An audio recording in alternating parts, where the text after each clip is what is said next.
선생님, 얼굴에 검버섯이 너무 많이 생겨서 화장도 잘 안 받고 외출하기도 부끄러워요. 아내가 제 얼굴에 검버섯이 많다고 관리 좀 하라고 해서 왔어요. 검버섯 어떻게 없앨 수 있나요? 올해로 63세가 된 제가 40년 가까이 피부과 의사로 일하면서 가장 많이 받았던 질문 중 하나가 바로 이것입니다. 제 진료실에 오시는 분들 중에는 검버섯 때문에 고민하시는 분들이 정말 많습니다. 사실 검버섯은 의학적으로는 지루성 각화증이라고 부르는데요. 나이가 들면서 자연스럽게 생기는 피부 변화입니다. 주로 얼굴, 목, 가슴 등 자외선에 많이 노출되는 부위에 갈색이나 검은색의 작은 반점 형태로 나타납니다. 보통 50대 이상에서 흔하게 볼 수 있지만 요즘은 30대, 40대에서도 자주 발견됩니다. 많은 분들이 검버섯을 제거하기 위해 고가의 레이저 치료나 값비싼 화장품을 찾으시지만 사실 집에서도 충분히 관리할 수 있는 방법이 있습니다. 제가 오늘 알려드릴 3가지 방법만 꾸준히 실천하면 병원에 비싼 돈을 들이지 않고도 검버섯을 효과적으로 관리할 수 있습니다.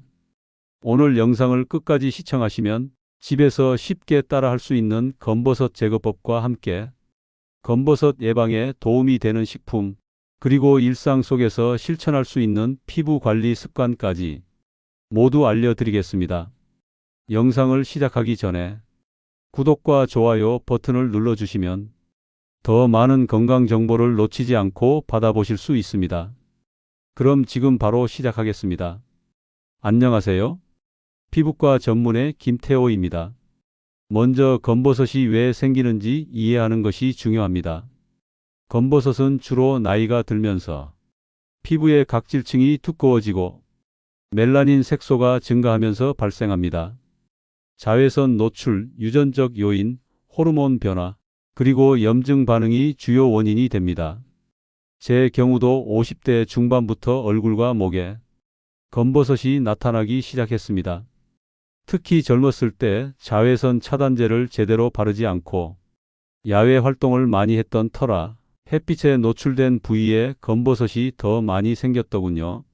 의사인 저도 초기에는 크게 신경 쓰지 않았지만 점점 늘어나는 것을 보고 적극적으로 관리하기 시작했습니다. 이제 제가 직접 실천하고 환자들에게도 추천하는 집에서 할 수 있는 검버섯 제거법 3가지를 소개해 드리겠습니다. 첫 번째 방법은 사과식초 팩입니다. 사과식초에는 알파하이드록시산이라는 성분이 들어있어 각질을 부드럽게 녹이고 피부 재생을 도와줍니다. 제 환자 중 68세 김미자 씨는 3개월 동안 매일 밤 사과식초 팩을 얼굴에 발라 검버섯이 눈에 띄게 옅어졌다고 말씀하셨습니다. 사용 방법은 간단합니다. 사과식초 1과 물 2의 비율로 희석한 후 화장솜에 묻혀 검버섯이 있는 부위에 가볍게 두드려 발라줍니다. 10에서 15분 정도 후에 미지근한 물로 씻어내면 됩니다.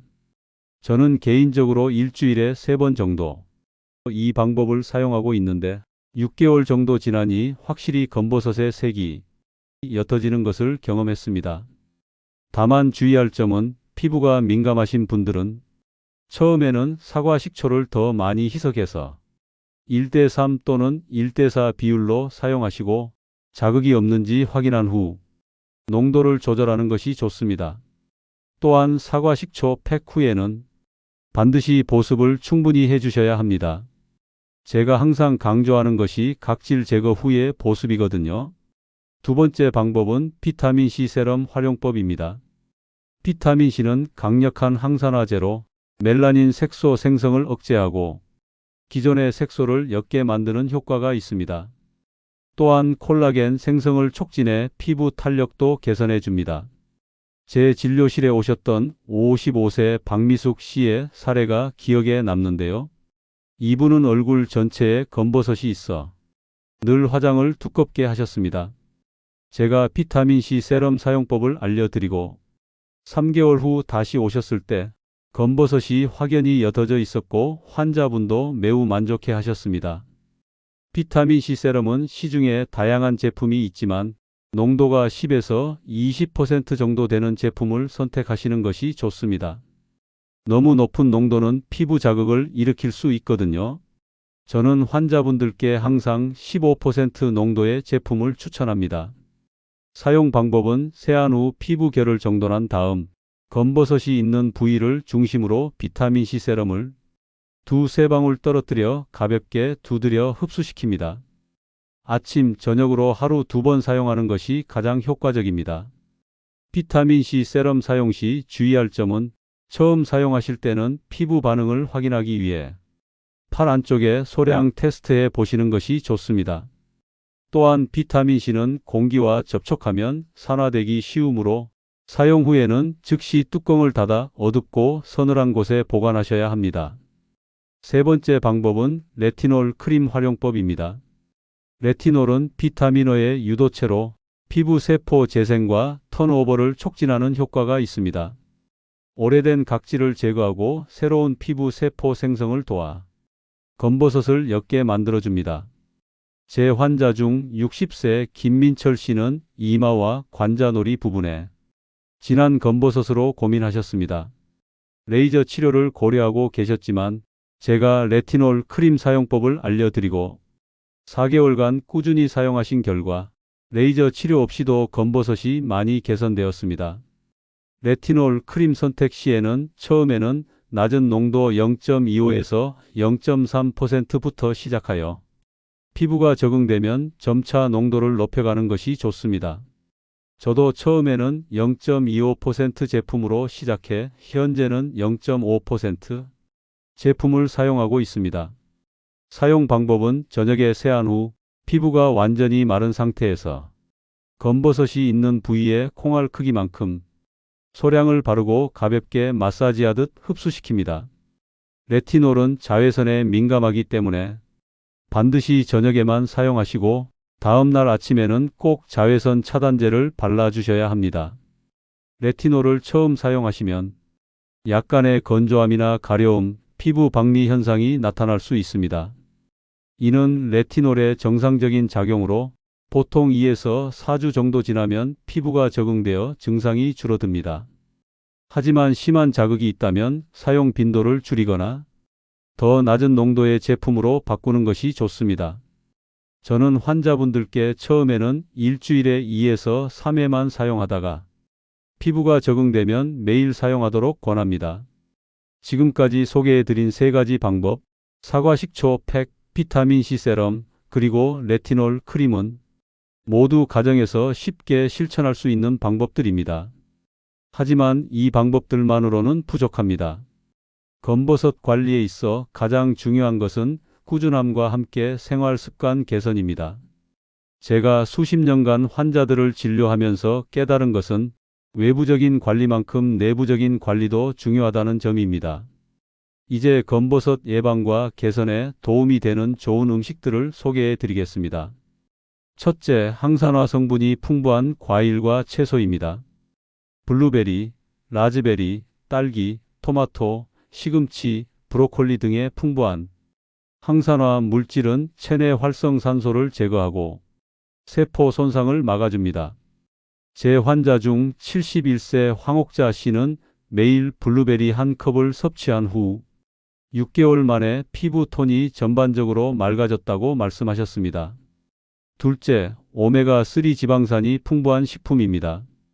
연어, 고등어 같은 등 푸른 생선과 아마씨, 호두 등의 풍부한 오메가3는 염증을 줄이고 피부 장벽을 강화해 줍니다. 저는 일주일에 최소 2회 이상 생선을 섭취하는 것을 권장합니다. 셋째, 비타민 E가 풍부한 식품입니다. 아보카도, 견과류, 올리브 오일 등은 피부 노화를 늦추고 자외선으로부터 피부를 보호하는 데 도움을 줍니다. 제 아침 식사에는 항상 아보카도 토스트가 포함되어 있습니다. 넷째, 아연이 풍부한 식품입니다. 굴, 호박씨, 소고기, 달걀 등은 세포 재생과 상처 치유를 돕고 피부 건강을 유지하는 데 중요합니다. 특히 아연은 멜라닌 색소 생성을 적절히 조절하는 데 필요한 미네랄입니다. 제 환자 중 56세 김효진 씨는 이러한 식이 조절과 함께 앞서 말씀드린 검버섯 제거법을 6개월간 실천한 결과 검버섯이 눈에 띄게 옅어졌고 전반적인 피부 상태도 크게 개선되었습니다. 이제 검버섯 관리를 위한 일상 속 실천 습관에 대해 말씀드리겠습니다. 제가 환자분들께 항상 강조하는 3가지 핵심 습관입니다. 첫째, 자외선 차단은 필수입니다. 검버섯의 주요 원인 중 하나가 자외선이기 때문에 매일 SPF 30 이상의 자외선 차단제를 사용하는 것이 중요합니다. 특히 야외 활동이 많은 날에는 2~3시간마다 덧 발라주시고 모자나 양산 등으로 물리적 차단도 병행하세요. 저의 실제 경험을 말씀드리자면 50대 초반까지 자외선 차단에 소홀했던 저는 얼굴 양쪽 광대뼈 부분에 검버섯이 꽤 진하게 나타났습니다. 5년 전부터 매일 아침 SPF 50의 자외선 차단제를 바르는 습관을 들였고 그 결과 더 이상 새로운 검버섯이 생기지 않았을 뿐 아니라 기존의 검버섯도 점차 옅어지는 것을 경험했습니다. 둘째, 규칙적인 각질 제거입니다. 일주일에 1에서 2회 정도 부드러운 각질 제거제로 얼굴과 목 부위의 각질을 제거해주면 피부 턴오버가 촉진되어 검버섯 개선에 도움이 됩니다. 단, 너무 강한 스크럽이나 잦은 각질 제거는 피부 장벽을 손상시킬 수 있으니 주의하세요. 제 환자 중 58세 강호철 씨의 사례를 들자면 이분은 거친 스크럽으로 매일 세안을 하시다가 오히려 피부가 민감해지고 검버섯이 더 진해진 경우가 있었습니다. 제가 일주일에 한 번 부드러운 효소 각질 제거제로 바꾸도록 조언한 후 피부 상태가 크게 개선되었습니다. 셋째, 충분한 수분 섭취와 보습입니다. 하루에 최소 1.5에서 2리터의 물을 마시고 세안 후에는 3분 이내에 보습제를 발라 피부가 건조해지지 않도록 관리하세요. 건조한 피부는 색소 침착이 더 잘 일어날 수 있기 때문입니다. 저는 책상에 항상 물병을 두고 수시로 물을 마시는 습관을 들였고 세안 후에는 히알루론산이 함유된 보습제를 바로 발라줍니다. 이러한 습관을 들인 후 전반적인 피부 상태가 눈에 띄게 개선되었습니다. 지금까지 검버섯 관리에 좋은 음식과 일상 습관에 대해 말씀드렸는데요. 이제는 오히려 피해야 할 것들에 대해 알려드리겠습니다. 제 환자분들 중에는 이러한 주의사항을 모르고 오히려 검버섯을 악화시키는 경우가 많았거든요. 첫째, 과도한 각질 제거는 피해야 합니다. 검버섯을 빨리 없애고 싶다는 마음에 강한 필링제나 스크럽을 자주 사용하시는 분들이 계신데 이는 오히려 피부 장벽을 손상시키고 색소 침착을 악화시킬 수 있습니다. 실제로 제 진료실에 오셨던 61세 이정희 씨는 일주일에 3에서 4회 강한 스크럽으로 세안을 하셨다가 피부가 더 민감해지고 검버섯이 짙어진 사례가 있었습니다. 둘째, 알코올이나 향료가 강한 화장품은 피부 자극을 유발할 수 있습니다. 특히 피부가 예민하신 분들은 저자극 제품을 선택하시는 것이 좋습니다. 제가 사용하는 제품들도 모두 파라벤, 인공향료, 알코올이 들어있지 않은 제품들입니다. 셋째, 과도한 당분 섭취는 피부 노화를 촉진합니다. 당분은 체내에서 당화 반응을 일으켜 콜라겐을 손상시키고 피부 탄력을 떨어뜨립니다. 제 환자 중 64세 황미옥 씨는 단 음식을 즐겨 드셨는데 3개월간 당분 섭취를 줄인 후 검버섯의 색이 눈에 띄게 옅어진 것을 경험하셨습니다. 넷째, 흡연은 피부 건강에 최악입니다. 담배의 유해 성분은 피부의 혈액순환을 방해하고 콜라겐을 파괴해 전반적인 피부 상태를 악화시킵니다.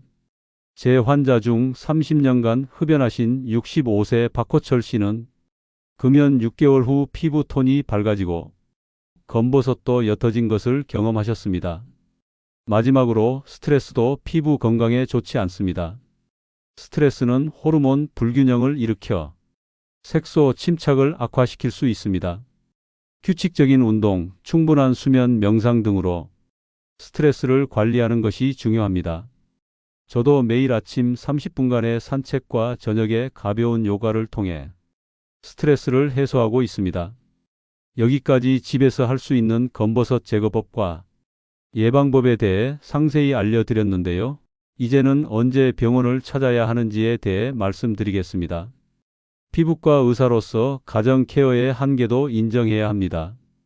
첫째, 검버섯이라고 생각했던 반점이 갑자기 크기, 색상, 모양이 변하거나 가려움, 통증 등의 증상이 나타난다면 반드시 피부과 전문의를 찾으셔야 합니다.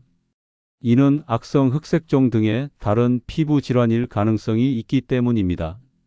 실제 사례를 들자면 작년에 59세 최수옥 씨는 땀에 생긴 검버섯을 홈케어로 관리하다가 점점 커지고 가려움이 생겨 내원하셨는데 검사 결과 초기 단계의 피부암으로 진단된 경우가 있었습니다. 다행히 조기 발견으로 완치되셨지만 이처럼 자가 진단에는 한계가 있습니다. 둘째, 6개월 이상 꾸준히 앞서 말씀드린 방법들을 실천했음에도 전혀 개선이 없다면 전문의 상담을 권합니다. 이 경우 레이저 치료나 액체 질소 냉동요법 등이 전문적인 치료가 필요할 수 있습니다. 셋째, 검버섯과 함께 다른 피부 질환, 여드름, 건선, 아토피 등이 있다면 사용하는 제품들 간의 상호작용을 고려해야 하므로 전문가의 도움을 받는 것이 좋습니다. 이제 검버섯 관리를 위한 간단한 일일 루틴을 소개해 드리겠습니다. 아침에는 부드러운 클렌저로 세안하고 비타민C 세럼과 보습제, SPF 30 이상의 자외선 차단제를 바릅니다. 저녁에는 클렌징 오일 후 폼 클렌저를 하고 일주일에 1에서 2회 각질 제거 후 비타민C 세럼, 레티놀 크림, 보습제 순으로 바릅니다. 여기서 레티놀 크림은 일주일에 2에서 3회부터 시작하세요. 이 루틴을 꾸준히 지키면서 앞서 말씀드린 식이 조절과 생활 습관 개선을 병행한다면 3에서 6개월 내에 검버섯이 눈에 띄게 개선되는 것을 경험하실 수 있을 겁니다. 검버섯 관리를 위한 모든 정보를 드렸는데요. 이제는 실제로 제가 겪은 검버섯 관리 경험을 더 자세히 나누고 싶습니다. 저는 50대 중반부터 얼굴과 목에 검버섯이 생기기 시작했습니다. 처음에는 나이가 들면 누구나 생기는 거야 라고 생각하며 신경 쓰지 않았지만 점점 늘어나는 것을 보고 적극적으로 관리하기로 마음먹었습니다. 처음에는 저도 전문의로서 레이저 치료를 고려했습니다. 하지만 레이저 치료는 일시적인 효과는 있지만 지속적인 관리가 없으면 재발하는 경우가 많다는 것을 잘 알고 있었죠. 그래서 저는 근본적인 해결책을 찾기로 했습니다. 먼저 식단을 개선했습니다. 단 음식과 정제된 탄수화물 섭취를 줄이고 매일 아침 그린 스무디를 마시기 시작했습니다. 항산화 식품 섭취를 늘리기 위해 식탁에 베리류와 다양한 색깔의 채소가 항상 있도록 했습니다. 그리고 앞서 소개해드린 검버섯 제거법 3가지를 병행했습니다. 처음 한 달은 큰 변화를 느끼지 못했습니다. 사실 이때 조금 실망했던 것도 사실입니다. 의사인 저도 빠른 효과를 기대했거든요. 하지만 2개월째부터 조금씩 변화가 보이기 시작했습니다. 특히 이마와 광대뼈 부근의 검버섯이 조금씩 옅어지는 것을 느꼈습니다. 가장 효과적이었던 것은 레티놀 크림과 비타민C 세럼의 병행이었습니다. 저녁에는 레티놀 크림을, 아침에는 비타민C 세럼을 사용했고 일주일에 2번은 사과식초 팩을 했습니다. 6개월 정도 지났을 때 거울을 보며 놀랐던 기억이 납니다. 검버섯이 50% 이상 옅어졌고 전반적인 피부 톤도 밝아졌거든요. 지금은 3년째 이 루틴을 유지하고 있는데 새로운 검버섯은 거의 생기지 않고 기존의 검버섯도 많이 개선되었습니다. 물론 완전히 사라진 것은 아닙니다. 하지만 제가 환자분들께도 항상 말씀드리는 것처럼 피부 관리의 목표는 완벽한 제거가 아니라 건강한 관리입니다. 나이가 들면서 오는 자연스러운 변화를 받아들이되 건강한 습관으로 최상의 상태를 유지하는 것이 중요합니다. 저는 63세인 지금도 꾸준한 관리 덕분에 동년배보다 피부가 좋다는 말을 종종 듣습니다. 이것이 바로 꾸준함의 힘입니다. 오늘 제가 알려드린 모든 방법들은 제 자신과 수천 명의 환자들에게 검증된 것들입니다. 검버섯은 완전히 사라지지 않더라도 꾸준한 관리로 크게 개선될 수 있습니다. 꾸준함이 가장 중요합니다. 지금부터 시작하세요. 매일 아침 거울을 볼 때마다 조금씩 좋아지는 피부를 보면 자신감도 함께 올라갑니다. 꼭 실천해 보시길 바랍니다. 영상이 도움되셨다면 구독과 좋아요 부탁드리며 주변의 가족이나 친구들에게 공유해 주세요. 건강하고 행복한 하루 되세요. 감사합니다.